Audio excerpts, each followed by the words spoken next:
Did you know that there are investment portfolios available that aim to align your investments with your values? This type of investing is called sustainable or socially responsible investing, and it serves a dual purpose of pursuing competitive returns while making a positive impact on society and the environment. So it aims to align your investments with your values. And millennials and women are leaders in this space.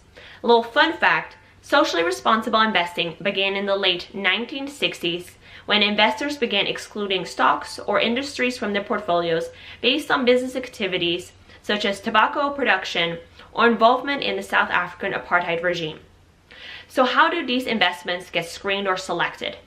In general, there are 3 different factors that are taken a look at: environmental, social, and governance. Sometimes you'll see the acronym ESG, and that's what those letters stand for. Some environmental aspects include companies that promote energy efficiency, pollution mitigation, and reduction of emissions. Some social aspects include companies that have high labor standards or are making a positive community impact.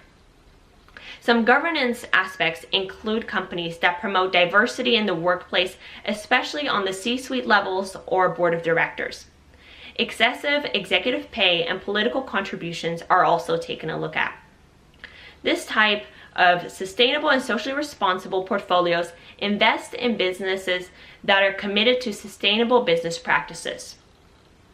According to a Harvard Business School report, there's a growing base of evidence that suggests that companies that are environmentally sustainable and have positive screens for diversity and corporate governance, especially in the executive leadership positions, outperform funds that do not share this focus. This type of investing may be a good fit for you if you want your money to go to companies that share your values, or if you'd like your investments to contribute to the advancements of environmental, social, and corporate governance practices. If you'd like to learn more about socially responsible investing, see what options are out there for you to invest in line with your values, let's set up a time to talk. Thanks so much for watching. Don't forget to hit subscribe and hit the little bell button so that you get notified when my next video is up. Have a great day, and I'll see you all next week.